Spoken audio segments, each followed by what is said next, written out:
بسم الله الرحمن الرحيم الصلاة والسلام عليك يا رسول الله وعلى آلك وصحابك يا حبیب اللہ۔ محترم ناظرین و سامعین، جیسا کہ آپ سب جانتے ہیں کہ ماہ ذی الحج کا چاند مبارک تشریف لانے والا ہے۔ ان قریب انشاءاللہ اگلے دنوں میں ماہ ذی الحج کا چاند جو ہے وہ نظر آ جائے گا۔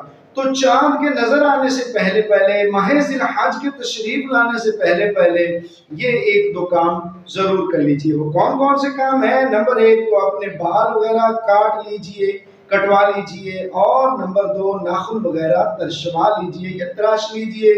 اس کا فائدہ کیا ہے کہ یہ ایک مستحب عمل ہے، یہ کام کرنے سے ثواب ملے گا۔ وہ کیا کہ اس سے حاجیوں کے ساتھ جو ہے مشابہت ہو جاتی ہے۔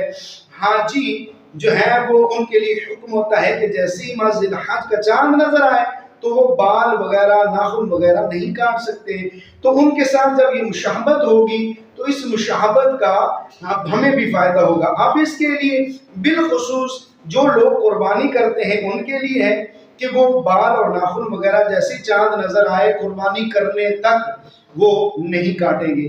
اور بالعموم ہر مسلمان جو قربانی کر رہا ہے یا قربانی نہیں دے رہا، دونوں صورتوں میں اس کے لیے یہی ہے کہ مستحب اس کے لیے بھی ہے کہ وہ جیسے ہی چاند نظر آئے، چاند نظر آنے سے لے کر قربانی کرنے تک، یعنی 10 ذی الحج کو یا 11 کو یا 12 کو قربانی کی، 3 دن قربانی کے ہوتے ہیں، تو قربانی جب تک وہ نہیں کرتا تب تک اس کے لیے یہ ہے کہ وہ اپنے بال اور ناخن وغیرہ نہ کٹوائے، نہ ترشوائے۔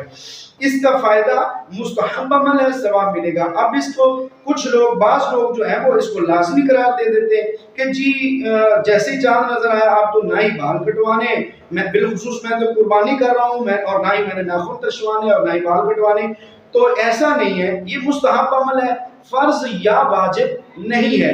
تو اس کا ہمیں یہ خیال رکھنا ہے کہ فرض یا واجب جو عمل ہوتا ہے وہ ضروری کرنا ہوتا ہے، یہ ضروری نہیں ہے۔ اس کے لیے بلکہ شریعت کا جو حکم ہے وہ یہ ہے کہ یہ ہر ہفتے بال یا ناخن وغیرہ کاٹ لیے جائیں، بہتر عمل ہے۔ نہیں کاٹ سکتے 15 دن تک کاٹ لیں، 15 دن تک نہیں کاٹ سکتے تو اس کی آخری مدت جو ہے وہ 40 دن ہے کہ 40 دن کے اندر بال اور ناخن وغیرہ وہ لازمی کٹوا لینے چاہیے۔ اب جو سمجھتے ہیں کہ جی نہیں اب جیسے چاند نظر آ گیا تو میں اب بال اور ناخن وغیرہ نہیں کاٹوں گا، تو اگر اس کو 40 دن سے اوپر ہو جائیں گے ان 10 دنوں میں تو وہ بندہ گناہ گار ہوگا۔ جیسے ہی 40 دن ہوں گے، 41ویں دن جانے سے پہلے 40ویں دن میں ہی اس کے بال اور ناخن کاٹ لینا اس پر اب لازم ہو چکا ہے۔ اگر وہ نہیں ایسا کرے گا، بال اور ناخن نہیں کٹوائے گا تو وہ گناہ گار ہوگا۔ تو لہٰذا گناہ گار ہونے سے ہم نے بچنا ہے، ہم تو نیک اعمال کرنے لگے۔ تو یہ مستحب عمل ہے، اگر کریں گے تو ثواب ملے گا، نیکیاں ملیں گی، اجر ملے گا، اور اگر نہیں کریں گے تو گناہ وغیرہ نہیں ہے، یہ یاد رکھیے۔